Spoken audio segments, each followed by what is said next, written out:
Bismillahirrahmanirrahim. Assalamualaikum warahmatullahi wabarakatuh.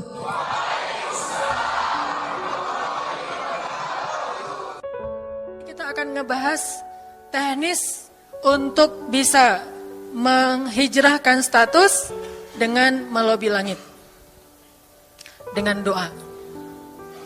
Kan katanya doa itu bisa mengubah takdir, benar? Benar nggak tuh? Allah yang mengubah takdir dengan doa. Jadi bukan doa mengubah takdir, tapi Allah mengubah takdir dengan doa. Dan takdir itu bisa dirubah-rubah. Suka-suka Allah dong. Orang Allah yang nulis takdir, yamhullahu ma yasha'u wa yuthbit, kata Allah. Allah bisa menghapus apa yang Dia tulis dan bisa menetapkan. Jadi nggak usah pesimis, nggak usah putus asa dulu. Wah, kayaknya memang takdirnya nggak bisa, orang yang jahat kayak saya, yang pernah punya masa lalu yang kelam, nikah dengan akhwat yang hafizoh dari pesantren apa gitu, kan kayaknya takdirnya nggak. Wal hafizin, wal hafizat, gimana sih? Wal hafizin, gimana sih ayatnya? Saya jadi lupa. Orang yang soleh, orang yang menjaga diri dengan orang yang menjaga diri, orang yang soleh dengan orang yang soleh. At-thayyibin lit-thayyibat, maaf, at-thayyibin lit-thayyibat. Orang yang baik ketemu orang yang baik. Tapi kan saya mah orangnya udah keburu gak baik duluan. Sekarang lagi belajar jadi orang baik tapi belum baik-baik amat. Sedangkan dia mah udah terpelihara dari dulu. Kayaknya kita mah gak sekufu, gak selevel, beda dunia. Yang satu dunia putih, satu dunia hitam. Ini gimana nih gak ketemu nih. Takdirnya mungkin kita emang gak layak untuk dia. Tetapi dengan doa Allah subhanahu wa ta'ala berkuasa untuk mengganti takdir. Makanya malam ini kita akan belajar tentang bagaimana menggunakan jalur langit untuk bisa mendapatkan hajat kita. Baik menikah, dapat kerjaan, punya anak, dan keajaiban-keajaiban lain yang bisa kita dapatkan kalau kita tahu cara menggunakan jalur langit. Sebelum kita masuk materi itu, yuk kita tilawah bareng-bareng ayat yang standar lah tentang doa. Udah pada tahu kan? Silakan dibuka. Ayat apa? Surat Al-Baqarah ayat 186. Itu standar banget kalau bab doa. Surat Al-Baqarah ayat 186.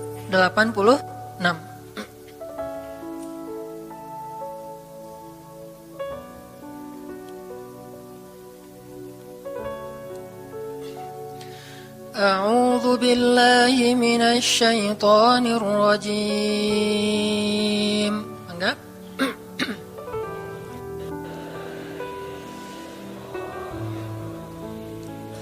Bismillahirrahmanirrahim.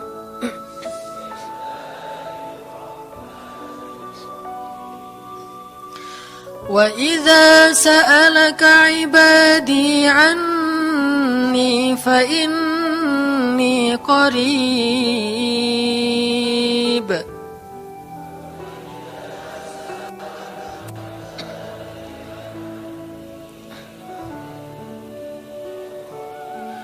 Ujibu da'watad da'i idza da'an.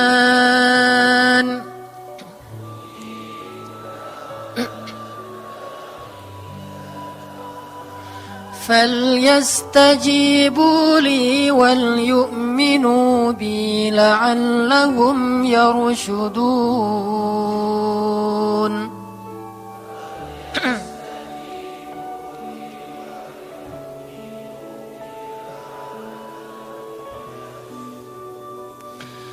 Dan apabila hamba-hambaku bertanya kepadamu tentang aku, maka jawablah bahwasanya aku dekat. Aku mengabulkan permohonan orang-orang yang berdoa kepadaku apabila dia memohon kepadaku. Maka hendaklah mereka memenuhi segala seruanku dan hendaklah mereka beriman kepadaku agar mereka selalu berada dalam kebenaran. Shadaqallahul azim. Teman-teman yang dirahmati Allah subhanahu wa ta'ala, ayat ini adalah ayat, kalau kita kasih judul, ayat ini tuh janji Allah kepada orang yang berdoa.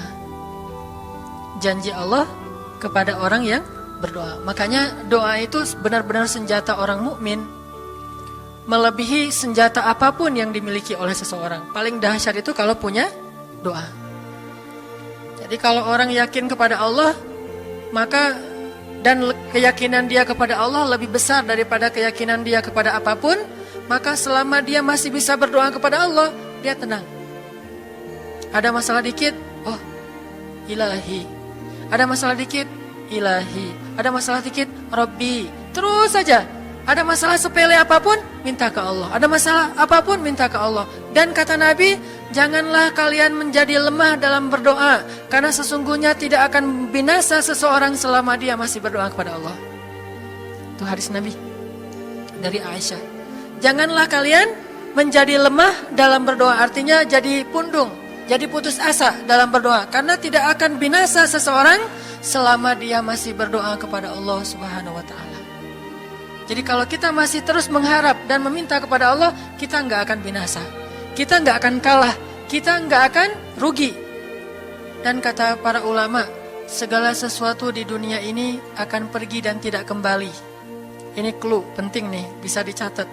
Segala sesuatu di dunia ini akan pergi dan tidak akan kembali kecuali doa. Dia pergi dan dia pasti akan kembali. Segala sesuatu kalau udah pergi di dunia ini nggak akan kembali lagi. Kalau pergi di sini maksudnya pergi kepada Allah. Tapi kalau doa pergi ke Allah, dia pasti akan balik lagi kepada yang meminta. Satu-satunya yang pergi ke Allah dan kembali di dunia ini hanyalah doa. Makanya ayat ini kalau kita kasih judul adalah janji Allah kepada hambanya yang berdoa. Allah berjanji, apa kata Allah? Inni qaribun. Aku itu dekat. Maksudnya gak mungkin aku gak dengar doa kalian. Begitu kita berdoa, kita pikir, Allah dengar gak ya? Jangan-jangan kok doa saya belum diijabah, kayaknya Allah gak dengar yang kemarin, saya harus keraskan lagi suara saya. Enggak, inni qarib. Arti inni qarib, aku itu dengar banget apa yang kamu ucapkan. Gak usah diucapkan, di dalam hati aja Allah udah dengar. Siapa yang pernah berdoa di dalam hati terus langsung Allah ijabah? Rasulullah. Coba teman-teman buka awal juz kedua. Ayat surat Al-Baqarah ayat 144. Itu gara-gara Nabi ada harapan di dalam hati tapi gak berani ngomong gitu ke Allah. Cuma dipendam di dalam hati doang. Tapi langsung diijabah oleh Allah. Ayat surat Al-Baqarah ayat 144. Allah berfirman, Qad nara taqalluba wajhika fis samaa فلنولينك قبلة ترضاها فول وجهك شطر المسجد الحرام وحيث ما كنتم فولوا وجوهكم شطره وإن الذين أوتوا الكتاب ليعلمون أنه الحق من ربهم وما الله بغافل عما يعملون. Jadi ceritanya orang Yahudi suka menghina kaum muslimin gara-gara orang Islam kalau sholat waktu itu masih menghadap ke Al-Aqsa, Palestina. Jadi kata orang Yahudi itu, lihat orang Islam mah fake, suka niru. Kita sholat menghadap Al-Aqsa, mereka sholat menghadap Al-Aqsa. Berarti agama mereka itu adalah agama yang meniru agama kita, nggak original. Sering diperolok-olok, setiap kaum muslimin sholat dihina sama mereka. Akhirnya Nabi ngerasa sedih. Wah, gimana ya caranya? Sehingga setiap sore Nabi berdiri di suatu bukit, kemudian lihat ke langit. Cuman gak ngomong, gini aja ke langit. Membatin, bayangin. Pernah gak teman-teman membatin ke Allah? Ini yang harus kita coba lakukan. Belajar membatin kepada Allah. Itu romantis banget. Jadi duduk sendiri. Allah, ngomong gitu dalam hati. Dan yakinlah ini qarib, Allah tuh dengerin. Jangan pikir saya kayak ngomong sendiri, kayak orang kurang waras. Enggak, Allah itu mendengar. Jadi kita batin aja sama Allah, ngomong dalam hati. Ya Allah, saya tuh lagi gini, ada masalah. Ngomong dalam hati kita. Please Allah, please gitu ya. Nah, Itu kalau kita membatin, inni qaribun wa asirru qaulakum aw ijharu bih innahu alimun bidzatis sudur. Jadi Nabi nggak enak mau ngomong, ya Allah tolong dong pindahin kiblat dari Masjidil Aqsa ke Masjidil Haram. Soalnya daripada dikata-katain melulu sama orang Yahudi, mau ngomong kayak gitu tuh nggak enak sama Allah. Malu Rasul ke Allah. Masa kiblat aja minta dipindahin. Akhirnya Nabi cuma ngelihat ke langit aja tiap hari. Udah selesai pulang. Besok lihat lagi ke langit. Turunlah ayat ini. Sesungguhnya kami telah melihat bagaimana kamu selalu menengadahkan wajahmu ke langit. Maka kami palingkan kiblat ke arah yang kamu sukai. Coba lihat. Turun wahyu untuk merespon doa Nabi yang bahkan belum diverbalkan. Belum diucapkan dengan kata-kata, tapi Allah udah ngerespon. Ini kan keajaiban doa nih. Cuman kita seringnya ngerasa udah minta berkali-kali kok gak dikasih-kasih. Kita belajar sekarang. Rasul gak usah minta pakai verbal, cuman membatin doang dalam hati, Allah udah ngasih. Pernah gak teman-teman ngerasa kayak gitu? Ada kepengen sesuatu, tiba-tiba terwujud. Pernah kan? Tapi kepengennya yang baik-baik. Pengen misalnya, aduh saya pengen banget umroh, cuman mau ngomong kayak gitu mah, saya mah orangnya kayaknya gak mungkin bisa umroh kalau ngandalin harta. Orangnya gak mampu, kerjanya juga pas-pasan, gimana mau umroh, untuk makan aja susah. Tapi pengen banget dalam hati kita. Dan itu rindunya tuh rindu banget. Setiap kali ngelihat video atau tayangan di TV tentang umroh dan haji, menitikkan air mata, saking kangennya ke Baitullah. Allah tahu itu dalam hati kita. Tiba-tiba ada jalan. Ada aja jalannya. Dan bisa dikasih sedekah, bisa juga hadiah, bisa juga door prize, bisa juga macam-macam. Pokoknya ada jalan aja, tiba-tiba bisa umroh. Dan saya sering banget membawa orang umroh. Di antara jamaah itu selalu ada 1 atau 2 orang yang umrohnya itu miracle, keajaiban dari Allah. Ketika saya cari tahu alasannya apa, ternyata emang dia dari dulu pengen banget umroh, cuman gak bisa ngandelin hartanya. Allah kasih jalan yang lain. Bukankah Allah itu memampukan yang diundang, bukan mengundang yang mampu? Kan itu yang sering kita dengar kan? Allah tidak mengundang yang mampu, tetapi memampukan yang diundang. Kalau udah Allah undang, pasti mampu. Kalau Allah nggak ngundang, walaupun dia mampu nggak akan bisa. Jadi Allah bukan mengundang yang mampu, tetapi memampukan yang diundang. Sehingga kita kalau hati kita kayaknya pantas diundang, Allah undang tuh.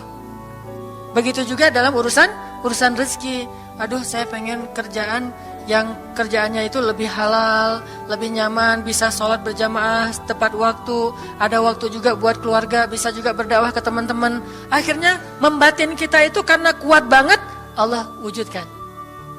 Ini artinya Allah qaribun, Allah maha dekat. Sehingga kalau kita pengen doa kita itu powerful, belajar dari as-siqah billah.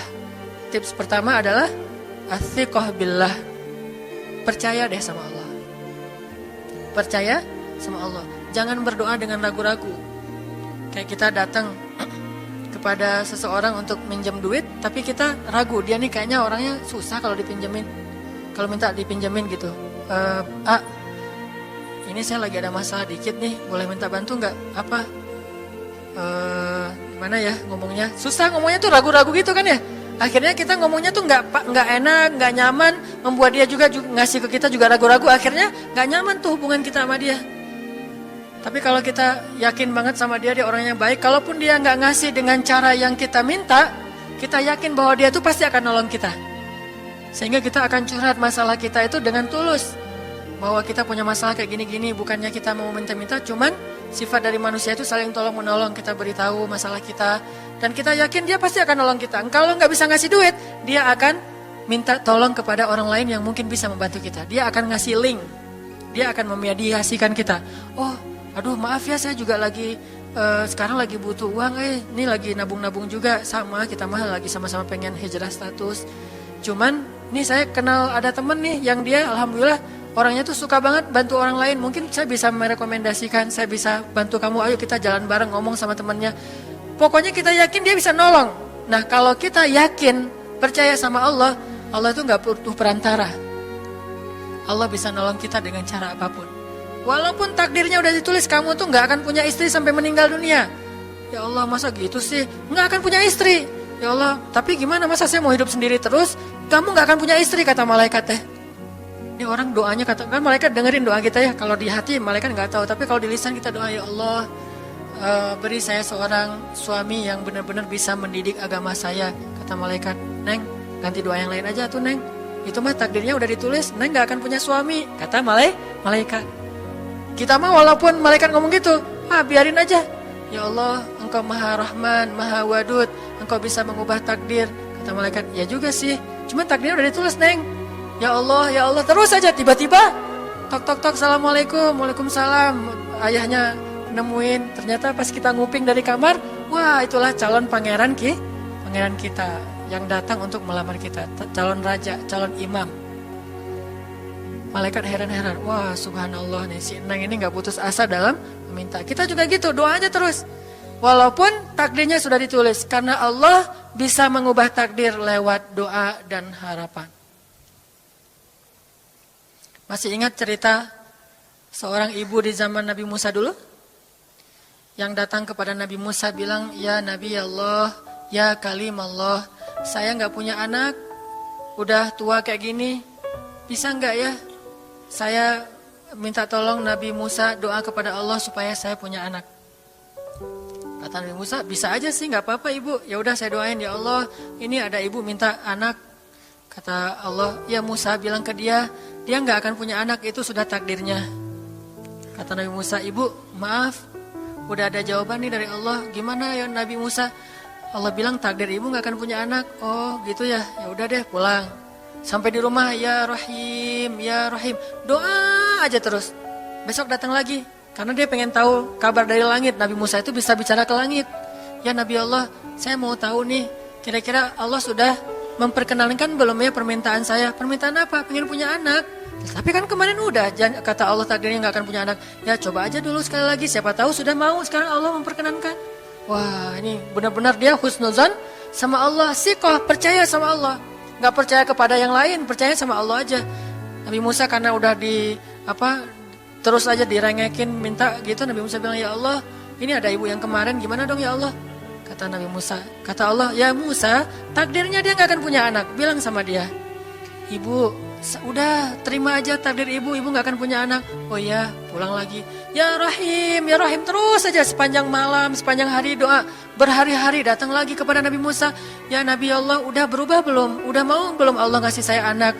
Kan udah kemarin takdirnya, tapi coba lagi sekali lagi aja. Nabi Musa minta lagi ke Allah, kata Allah masih yang sama, pulang lagi. Gak datang-datang lagi ke Nabi Musa. Setelah beberapa bulan, datang-datang bawa bayi. Assalamualaikum. Udah semangat sekarang. Beda gitu ya. Kalau dulu Assalamualaikum, melas gitu ya. Sekarang Assalamualaikum, hai Nabi Musa. Kata ibu, ibu yang kemarin? Ya itu siapa? Anak saya. Anak ibu? Anak kandung maksudnya? Bukan nyuri. Nggak, anak kandung saya ini Nabi Musa. Wah, Nabi Musa nggak wah sih, subhanallah kalau Nabi Musa. Kalau saya mah wah gitu ya. Kalau Nabi Musa, Masya Allah. Nabi Musa tanya ke Allah, ya Allah, itu ibu yang kemarin katanya takdir nggak akan punya anak, kok bisa punya anak? Ceritanya gimana Allah? Ceritain dong, saya kok nggak update gitu informasinya. Kata Nabi Musa, Allah ngasih update. Kata Allah, Musa, setiap kali aku bilang dia nggak akan punya anak, dia terus berdoa dengan menyebut Ya Rahim, Ya Rahim. Allah itu kan senang banget dipuji, dan Allah lebih berhak untuk dipuji. Kalau kita senang dipuji nggak baik, kalau Allah senang dipuji emang punya hak untuk dipuji kan? Allah senang dipuji. Dia bilang Ya Rahim, kamu bilang gak akan punya anak, dia bilang Ya Rahim, terus saja berharap. Wahai Musa, sesungguhnya rahmatku mendahului takdir. Rahmatku mendahului takdir. Akhirnya dengan sifat Rahim, Allah mengubah takdir ibu ini. Walaupun secara ilmiah gak mungkin punya anak karena sudah menopause. Tetapi Allah yang memiliki kekuasaan atas segala sesuatu. Nah, tips pertama adalah kalau kita pengen doanya powerful, melahirkan mukjizat dan keajaiban, adalah ats-tsiqah billah, harus percaya sama Allah. Pertama, percaya bahwa Allah Subhanahu wa taala itu Maha Kuasa mengubah apapun yang Dia kehendaki. Apa yang Allah ingin, Masya Allah kan pasti terjadi. Wa man lam yasha lam yakun. Kalau Allah nggak pengen, nggak akan terjadi. Jangan suudzon sama Allah terus bilang, nggak enak banyak minta, amal saya sedikit, mending saya beramal aja nggak usah banyak minta. Jangan memperlakukan Allah seperti kita memperlakukan makhluk. Orang kalau kita banyak minta, dia akan kesulitan. Lama-lama dia akan merasa terganggu. Tapi Allah kalau nggak diminta, dia marah. Manusia kalau kita minta banyak-banyak, dia marah. Allah kalau kita nggak minta, dia malah marah. Masya Allah ya, luar biasa. Allah tuh senang banget kalau hambanya meminta. Sehingga di antara hamba yang paling Allah cintai, di antara hamba-hambanya, hamba yang paling banyak menengadahkan wajah dan telapak tangannya. Ilahi, ilahi. Minta sama Allah, Allah tuh suka banget diminta. Orang yang suka meminta itu bahasa Arabnya awwahun. Inna Ibrahim la awwahun halim. Ibrahim itu hamba yang awwahun halimun. Awwah, halim. Halim itu artinya menahan amarah. Awwah, da'a. Da'a artinya banyak berdoa. Kalau da' itu berdoa. Kalau da'a senang banget doa. Ada masalah dikit, ilahi, Rabbi, ngadu aja ke Allah, manja gitu. Dan Allah tuh senang banget dengan hamba yang kayak gitu. Sehingga sampai Nabi mengatakan, mintalah kepada Allah walaupun cuman garam. Garam aja minta ke Allah. Sepele banget masalah kita. Ya Allah, mudah-mudahan nanti nggak macet ya. Minta sama Allah. Kok macet ya Allah? Ya biar kita sabar. Udah tahu jam macet berangkatnya telat gitu ya. Jangan salahin Allah. Tapi minta, bilang, biasakan kita tuh komunikasi sama Allah dengan manja. Ya Allah, mudah-mudahan saya bisa jawab ujiannya. Udah belajar sih ya Allah, cuma nggak tahu kan semuanya di tanganmu. Minta ke Allah. Bismillahirrahmanirrahim. Makan ya Allah, ini rezeki darimu. Makasih ya, makan. Kalau bahasa lainnya makasih, alhamdulillah. Alhamdulillahilladzi at'amani hadza wa razaqanihi min ghairi haulin minni wala quwwah. Hafal tuh? Kalau nggak hafal, udah aja bismillah lah. Alhamdulillah gitu. Bismillah ya Allah, Masya Allah ini rezeki darimu. Udah selesai makan, udah sendawa gitu. Alhamdulillah, Allah baik banget. Ngomong sama Allah, sering-sering komunikasi sama Allah. Dan Allah itu wa huwa ma'akum aina ma kuntum. Dia bersama kalian dimanapun kalian berada. Bersama ya, bukan ada. Kalau ada itu beda. Allah di mana-mana itu beda. Tapi Allah bersama kalian itu artinya Allah melihat, Allah mendengar, Allah menyaksikan, Allah mencatat, Allah maha menilai bersama kita. Kalau ada, dia bertempat. Sehingga nanti kalau ada anak bilang, "Mah, Allah di mana?" Allah ada di mana-mana, Dek. Ntar dia malah karena cerdas, kalau gitu di WC juga ada, kan nggak boleh kan? Ini jawaban yang keliru, kurang filsafat. Allah itu bukan ada di mana-mana. Allah bersama kita dimanapun kita berada. Itu beda. Kalau bersama, ma'iyah artinya Allah melihat, menyaksikan, mendengar, menghargai, dan terus memelihara dimanapun. Sehingga nggak usah khawatir bahwa ini mah nggak di masjid, nggak apa-apa. Selama bukan di tempat yang najis, seperti di kamar mandi atau di mana yang tempat-tempat yang nggak boleh, kita itu mah nggak. Tapi yang di tempat yang umum, di pasar, di jalan, lagi di kendaraan, di dalam masjid, di luar masjid, Allah, ilahi, Rabbi. Kalau perlu lebih lebih manja lagi, pakai irama dikit. Allah, gitu. Kayak orang manggil temennya gitu. Atau kita miss call Allah dulu. Ya Allah, udah nggak ngomong apa-apa. Itu miss call. Miss call Allah. Ngapain miss call? Caper, kangen sama Allah. Allah, gitu lagi. Itu zikir kan? Allah, Allah, Allah. Kata Allah, ada apa hambaku? Allah lagi, Allah lagi, Allah lagi. Terus aja Allah di miss call berkali-kali. Pas Allah buka, wah 100 miss call. Allah 100 kali zikir. Udah 100 kali miss call, Allah yang telepon balik. Ada apa hambaku? Wah, ditelepon sama Allah. Lewat kejadian-kejadian hidup, tiba-tiba ada kejutan dari Allah. Langsung bilang sama Allah, thanks Allah. Kan romantis tuh sama Allah. Jangan cuma sama cewek doang bilang thanks, segala macam bahasa-bahasa yang keren. Sama Allah juga harus keren. Tapi setelah thanks, alhamdulillah, karena itu yang paling baik. Intinya harus percaya sama Allah. Allah tuh senang banget didoain, kita berdoa kepadanya gitu. Allah tuh senang. Terus makna percaya sama Allah juga, kita percaya bahwa Allah itu nggak akan ngecewain orang yang berdoa. Ujibu da'watad da'i idza da'an. Aku pasti mengijabah doa hamba-hamba yang berdoa kepadaku. Enggak usah khawatir, pasti diijabah. Tapi kok masih belum aja Ustaz? Nah, kita harus belajar apa itu makna diijabah. Jangan-jangan Allah udah mengijabah, kita nggak ngerti. Kayak ada analogi tentang orang yang tenggelam, terus dia meninggal sambil menuduh Allah, Allah kok nggak nolong saya, bukankah aku sudah mengirim pelampung? Jadi pelampung itu cara Allah menolong kita. Kita berharap ditolongnya tiba-tiba selamat aja di pantai. Nggak kayak gitu, Allah punya cara. Sehingga kita harus belajar memahami maksud Allah. Allah maksudnya apa? Di antara cara Allah mengijabah, kata para ulama, satu, Allah mengijabah persis seperti yang kita minta. Dua, Allah mengijabah yang lebih baik dari yang kita minta. Yang ketiga, Allah kalau nggak ngasih persis, ngasih yang lebih baik, dikasih di akhirat. Bahkan itu lebih keren daripada di dunia. Kok di akhirat sih? Ntar dulu. Akhirat itu jaraknya nggak jauh dengan kita. Cuma 60 tahun. 60 tahun tuh cepet banget loh. Sekarang rata-rata usianya berapa? Bahaya kalau nanya usia. Kalau saya udah setengah, udah 30-an tahun. Teman-teman pasti masih 17 ya. Angkat tangan yang 17.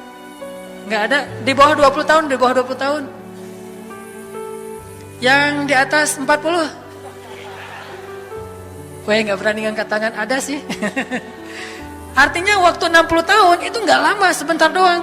Jadi analoginya gini, kita lagi kuliah, pengen nikah. Terus kita naksir sama seorang cewek cantik banget. Dan saking cantiknya sampai kita cuma bisa bermimpi. Wah, saking cantiknya kayaknya nggak mungkin banget buat kita.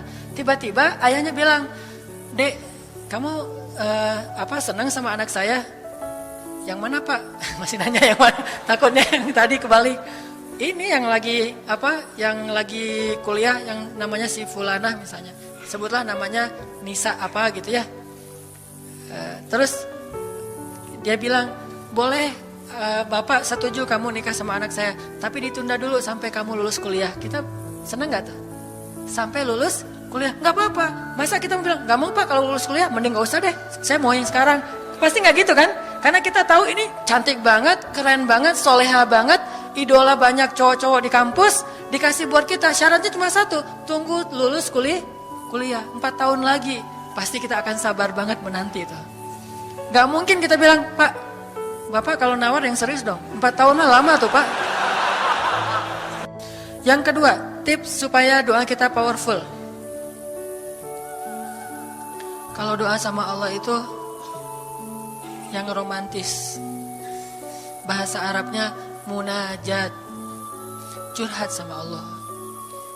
Dan doa itu ibadah, bukan sekedar permintaan, bukan cuma request, tapi ibadah. Jadi kalau orang rajin doa sama Allah itu akrab sama Allah. Dan kalau akrab jadi romantis sama Allah, enak gitu, hubungannya dengan Allah tuh adem banget, nyaman banget.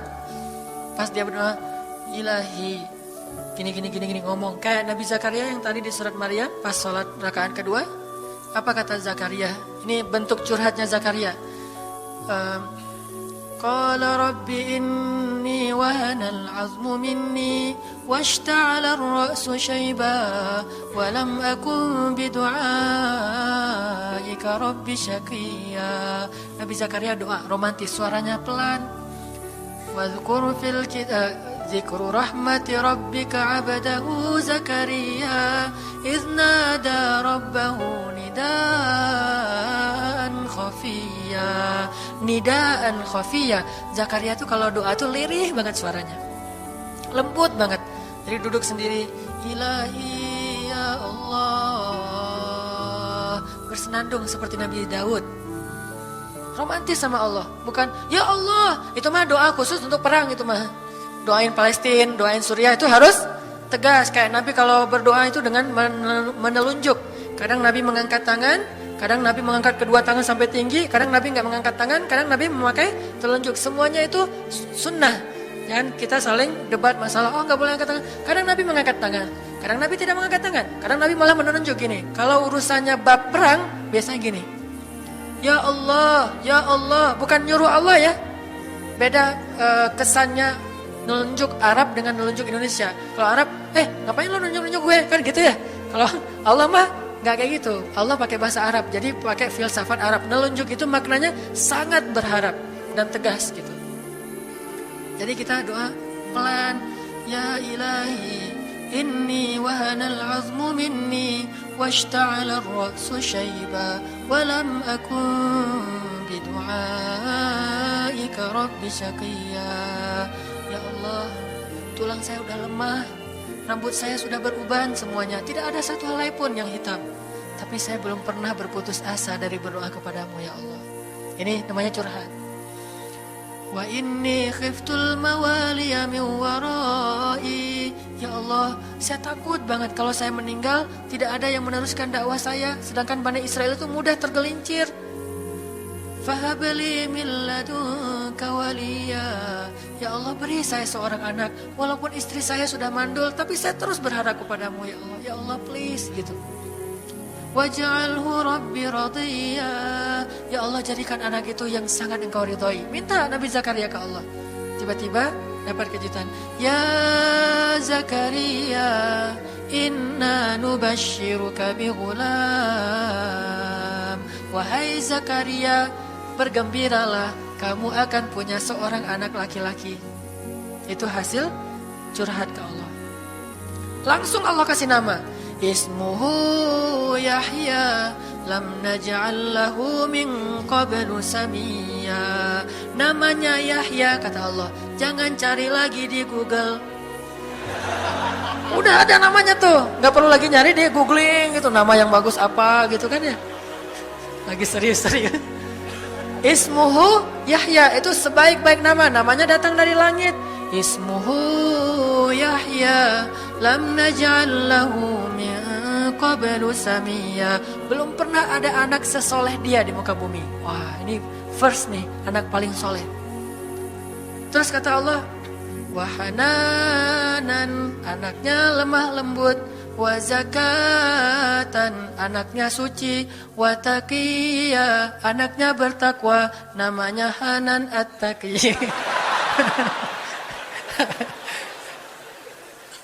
Itu mah doa ya, bukan GR.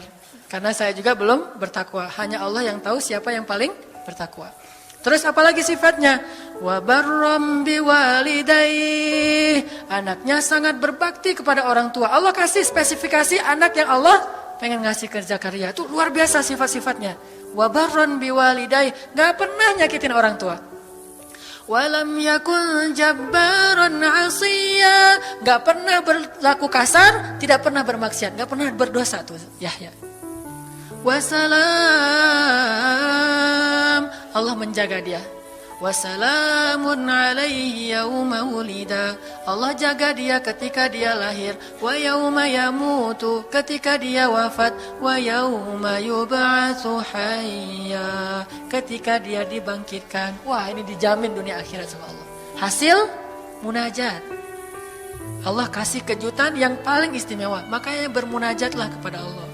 Ya Allah, titikan air mata, ngomong sama Allah masalahnya apa. Ya Allah, saya pengen nikah banget. Bukan apa-apa ya Allah, saya pengen punya keturunan yang soleh-solehah. Saya pengen sholat berjamaah waktu tahajud. Saya pengen diimami oleh seorang imam yang baik bacaannya, yang soleh. Saya pengen mendidik anak saya berdua dengan pasangan saya. Saya pengen yang baik-baik sebutin. Pengennya kita, hajat kita itu apa. Cuman ya Allah, saya kurang modal. Ngomong Allah kayak gitu. Gak apa-apa pakai gaya-gaya kita sendiri, gaya Sunda, gaya apa, bebas lah. Ya Allah, kurang modal banget, gimana nih ya Allah, tapi kan engkau maha kaya ya Allah, bilang gitu. Dan Allah akan mengatakan, lihat hambaku memujiku. Kan kayak kita bilang, Alhamdulillahi Rabbil Alamin. Allah bilang, hambaku memujiku. Ar-Rahmanir-Rahim, hambaku mengagungkanku. Maliki Yaumiddin, hambaku gimana sih hadisnya tuh, kan gitu kan ya. Allah merespon setiap ucapan hambanya. Jadi kita bilang, tapi kan engkau maha kaya ya Allah. Oh iya benar. Cuman saya belum juga nemu siapa calonnya ya Allah. Tapi kan engkau maha tahu ya Allah. Oh iya. Nanti Allah tiba-tiba dalam mimpi disebutin gitu. Wah, jelas spesifikasinya, wajahnya kayak gini, senyum-senyum ke kita di dalam mimpi gitu ya. Terus kasih kartu nama. Pas kita bangun ternyata kartu namanya ada di tangan kita. Cie, kayak di film. Bisa gitu. Tiba-tiba ke-save di HP kita ada nama yang saya perasaan gak pernah nge-save nomor ini deh. Malaikat yang nge-save. Itu semuanya mukjizat dari Allah. Gak usah khawatir. Allah punya cara. Tadi mah walaupun herai, tapi sebetulnya pesannya adalah Allah itu punya banyak cara untuk menolong hambanya. Tidak usah kita atur gimana caranya. Bukan kita yang mengatur caranya, kita hanya bermohon kepada Allah. Allah yang punya sekian banyak cara. Allah bisa pakai cara ilmiah, bisa cara yang tidak ilmiah, bisa cara yang berlawanan dengan ilmiah. Ilmiah itu kan ciptaan Allah. Jadi jangan mengukur dengan logika kita. Tapi mengikhtiar dengan logika kita harus. Kalau ikhtiar harus ilmiah. Tapi kalau iman gak perlu ilmiah.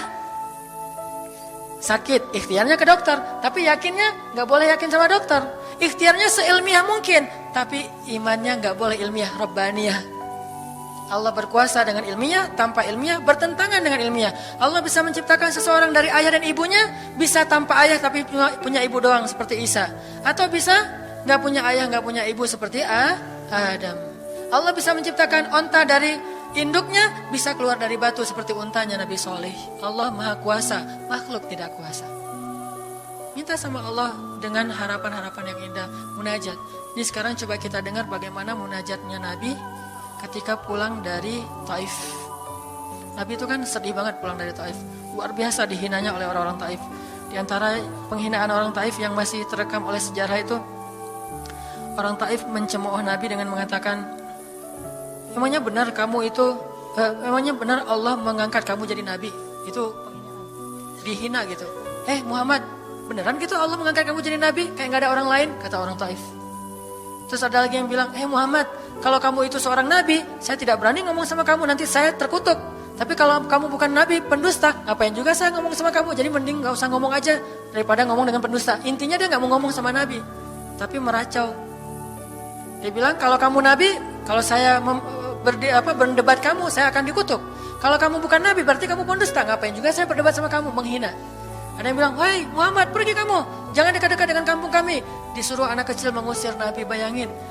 Bagi orang semulia Rasulullah, diusir oleh anak kecil, dikejar-kejar pakai batu kerikil, dilemparin. Itu luar biasa, berat banget perasaan beliau. Sama anak kecil, sama perempuan, sama budak-budak. Yang laki-lakinya tuh hanya bersorak di belakang. Perempuannya, bagi orang Arab, dihina oleh perempuan, itu luar biasa penghinaannya. Makanya di Mesir, pengalaman saya ketika di Mesir, orang Mesir itu paling takut sama cewek. Di pasar kalau ada ibu-ibu yang belanja, Mang, bungkusin yang ini, dibungkusin. Nggak jadi deh, yang itu aja. Bungkus lagi. Kayaknya, nggak jadi yang itu aja. Sampai 3 kali, si emangnya nggak boleh marah. Kenapa? Cewek. Itu di Mesir tuh. Kalau di kita, wah, udah habis itu. Gak usah cewek yang sebaya, ibu-ibu aja bisa dihina di kita kan ya, nggak menghormati orang tua. Kalau di Mesir, perempuan apalagi yang udah umur usia orang tua itu sangat dimuliakan. Naik bus gitu, ada ibu-ibu orang Mesir kan gede-gede tuh, naik bus, dia naik bus aja, naik damri gitu susah. Akhirnya barang-barangnya pada diambil sama orang-orang di dalam, dia naik sendiri. Bismillah, masya Allah, gitu-gitu orang Mesir teh kalau naik damri. Pas sudah di atas, semua orang berdiri mempersilahkan dia pilih tempat duduk yang mana. Itu budaya yang mungkin di Singapura juga pas saya ke Singapura kayak gitu. Tapi kok di Indonesia agak-agak jarang nih. Sering ada laki-laki muda duduk di halte atau di mana tempat-tempat umum, sementara di sebelahnya ada ibu-ibu yang gendong anaknya, tapi nggak ada tempat duduk. Di mana rasa malu dan rasa penghargaan terhadap perempuan. Makanya kalau sampai seorang ribut dengan perempuan di tempat umum, itu di Mesir aib banget. Jadi kalau kita ramai sama seorang cewek atau seorang ibu-ibu di tempat umum, pasti orang-orang Mesir akan marahin kita, nggak marahin dia, walaupun dia yang salah. Ya aib kata orang Mesir. Aib jangan kayak gitu, aib jangan kayak gitu. Tapi kalau kita berantemnya sesama laki-laki, dia akan bilang sallu ala nabi, selawatlah kepada nabi. Kayak gitu cara mendamaikan pertengkaran di Mesir. Dan menurut survei kecil-kecilan saya, orang Mesir itu paling sering bertengkar di bus kalau lagi bulan puasa, lapar soalnya. Itu sering banget, asal bulan puasa rame di bus. Wah, orang Mesir kan suaranya kencang ya, kayak singa gitu. Wah, rame di jam 2 orang. Akhirnya yang lain bilang, sallu ala nabi. Langsung, sallallahu alaihi wasallam. Lagi. Tapi dia sempat salawat dulu. Kalau di kita kan, apaan sih? Nggak ada hubungannya juga, nggak nyambung, careless gitu. Kalau di Mesir mereka paham. Kalau dibilang nabi, langsung mereka menghargai sallallahu alaihi wasallam. Terus marah lagi. Ya Amir, sallu ala nabi, sallallahu alaihi wasallam. Lagi. Kadang-kadang saking marahnya selalu ala nabinya sambil marah-marah. Sallallahu alaihi wasallam saya bilang juga. Jadi sampai ada yang bertengkar dua orang disikapin dengan bijak. Orang Mesir kalau marah tuh suka bilang keledai. Ya Ahmar, wahai keledai gitu. Terus yang orang bijak ini kayaknya educated dosen gitu kayaknya, dia bilang, "Memangnya ada keledai selain engkau di sini?" Terus dia bilang, "Enggak ada." Ada. Apapun jawabannya salah. Memangnya ada keledai selain kamu di sini? Kalau dia bilang enggak ada, berarti emang kamu sendiri. Kalau dia bilang ada, berarti kamu juga keledai. Cerdas ya, luar biasa nih di Mesir. Saya dapat banyak luar biasa pengalaman. Intinya apa? Perempuan yang mengusir Nabi di Taif, perempuan, anak-anak, budak. Coba gimana perasaan Nabi? Itu benar-benar nelangsa banget, sedih banget begitu turun dari Taif. Nabi SAW kemudian istirahat, habis dikejar-kejar dari pagi sampai sore di kebun kurma. Nabi lagi istirahat, terus Nabi berdoa. Nih doanya saya bacain ya. Wahai Robku, kepada engkaulah aku adukan kelemahan tenagaku dan kekurangan daya upayaku. Wahai Robku, engkaulah yang maha rahim, engkaulah pelindung orang-orang yang lemah, engkaulah penciptaku. Kepada engkau aku berserah diri ya Allah. Kepada musuh, kepada siapa engkau akan menyerahkanku ya Allah? Kepada musuh yang akan mencelakaiku, atau kepada keluarga yang akan membantu urusanku. Tapi apapun itu, tidak ada keberatan bagiku, asal engkau tidak marah kepadaku. Mau diserahin ke musuh, gak apa-apa ya Allah. Mau diserahin kepada keluarga juga gak apa-apa, yang penting kau gak marah ya Allah. Ini bahasa Nabi. Terus Nabi bilang, sedangkan kasih sayangmu maha luas bagiku, aku berlindung dengan cahaya wajahmu yang mulia, yang menyinari langit dan menerangi segala yang gelap, dan atasnya lah teratur segala urusan dunia dan akhirat. Dari engkau menimpakan atas diriku kemarahanmu, aku berlindung dari kemarahanmu ya Allah, dari juga azab-azabmu. Kepada engkaulah aku adukan perihalku, sehingga engkau ridho, tiada daya dan upaya melainkan dengan kekuasaanmu ya Allah. Tapi ini kalau kita baca dengan versi Arabnya lebih romantis lagi. Versi terjemah memang agak kaku. Kalau kita tahu bahasa Arabnya, ya Allah, tidak masalah aku diperlakukan kayak gini. Tidak masalah aku diusir, aku dihina, aku disakiti, aku dilempari, aku dikejar-kejar. Yang penting engkau tidak marah kepadaku. Coba, gimana Nabi itu cinta sama Allah. Mendengar doa Nabi yang romantis banget sambil menitikan air mata, tubuhnya banyak bekas luka lemparan batu, bajunya itu kotor. Malaikat itu sampai gak tega, sampai Jibril turun. Wahai Muhammad, kata Jibril. Ya Rasulullah, wahai kekasih Allah, kata Jibril. Allah maha mengetahui apa yang telah terjadi pada dirimu terhadap orang-orang ini. Allah telah memerintahkan malaikat gunung untuk mentaati perintahmu ya Rasulullah, kata malaikat. Jadi kayak ada seorang anak yang nangis sedih, tiba-tiba datang ayahnya ngelus-ngelus gitu, menenangkan dia. Ya Rasulullah, Allah udah memerintahkan malaikat gunung kok, jadi menghibur gitu. Jangan sedih ya Rasul, jangan sedih, gak apa-apa. Itu malaikat gunung udah siap tuh, apapun yang kamu perintahkan. Langsung malaikat gunung siap-siap gitu. Terus kata malaikat gunung, ya Rasulullah, wahai kekasih Allah, perintahkan saja kepada kami apapun. Jika engkau mau, kami akan timpakan dua gunung ini kepada penduduk Taif, sehingga mereka mati terhimpit oleh gunung-gunung yang kami timpakan. Perintahkan ya Rasulullah, perintahkan. Kata Rasulullah, tidak wahai para malaikat. Kalaupun mereka tidak beriman hari ini, aku berharap kepada Allah, anak cucu mereka kelak akan beriman. Nabi gak sakit hati kepada orang Taif. Dan Nabi juga tidak marah kepada Allah ketika beliau diperlakukan oleh hamba-hamba Allah kayak gitu. Tetapi yang penting Allah jangan marah sama saya ya. Kalau bahasa kita mah, ya Allah maaf ya saya jadi kayak gini nih. Tapi Allah gak marah kan? Gitu banget tuh sama Allah coba. Dia udah habis-habisan, kemudian belum berhasil dakwahnya, masih takut sama Allah. Kayak kita ngedakwahin teman kita, terus kita dicela sama teman kita, dimusuhi oleh teman kita gak marah sama dia, gak marah sama Allah. Gak bilang, Allah itu sih susah ya dakwah. Gak ngomong kayak gitu. Ya Allah maaf ya dia belum menerima dakwah saya. Ini pasti karena saya gak benar nih nyampainya. Ya Allah jangan marah ya sama saya, besok saya coba lagi gitu sama Allah. Terus ke orangnya gak marah karena mungkin dia fa'innahum la ya'lamun. Mereka tidak mengerti. Besok akan dicoba lagi, didakwahin lagi, diajak lagi. Terus aja kayak gitu. Ini munajat Nabi kepada Allah SWT. Sehingga gara-gara munajat itu malaikat turun. Sama kayak munajat curhatnya Nabi Yunus. La ilaha illa anta subhanaka inni kuntu minadh dhalimin. Subhanallah. Nabi Yunus tuh bermunajat di dalam perut ikan, lirih banget, suaranya tuh pelan banget. Tapi suara yang pelan itu menggetarkan arasy Allah Subhanahu wa taala. Kita udah teriak-teriak pakai mic, enggak ada yang bergetar. Nabi Yunus kalimatnya sederhana, tetapi dari hati banget, benar-benar curhat. Ya Allah, tidak ada ilah selain Engkau. Aku ini udah zalim terhadap diriku sendiri. Ya Allah, maafin saya, maafin saya. Subhanallah, subhanallah, Engkau maha suci, saya ini kotor. Engkau maha suci, saya ini kotor. Terus saja sampai suara Nabi Yunus di dalam perut ikan, di dalam laut yang dalam itu menggetarkan arasy Allah di langit ketujuh. Tiba-tiba malaikat arasy bertanya, suara siapa ini ya Allah? Begitu indah, begitu lembut, meminta ampun kepadamu ya Allah. Kata Allah, itu suara hambaku Yunus. Apa yang dia minta ya Allah? Dia minta ampun kepadaku. Ya Allah, please ampunin dia ya Allah, please. Kata malaikat-malaikatnya. Semua malaikat meminta ampun untuk Yunus alaihissalam. Sehingga kemudian Allah mengatakan, ya sudah, aku ampuni dia. Tiba-tiba Nabi Yunus diselamatkan. Curhat sama Allah. Kalau ada masalah, bilang ke Allah. Apapun, ya Allah.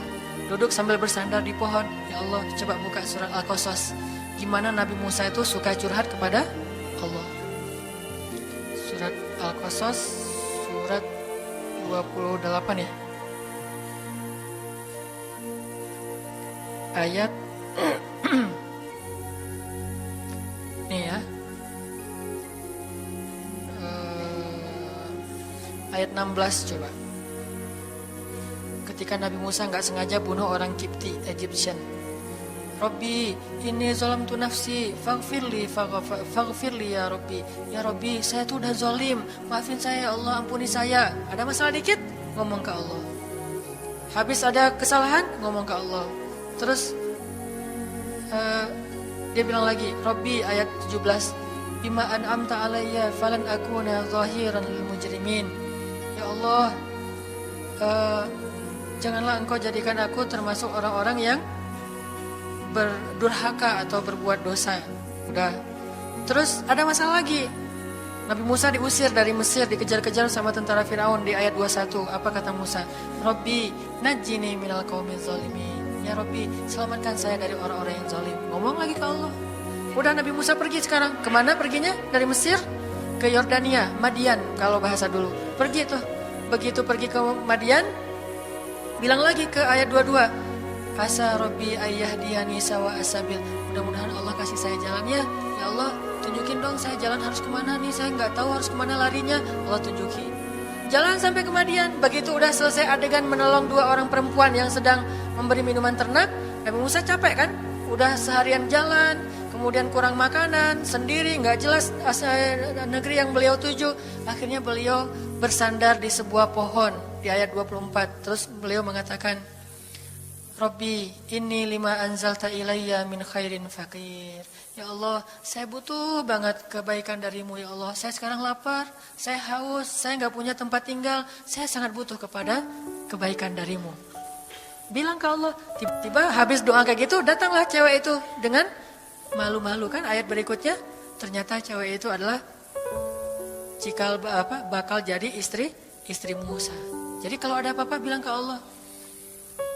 Gak sengaja ngelihat Instagram, oh ada yang cantik, Rabbi, yang ini nih, yang saya gak sengaja gitu.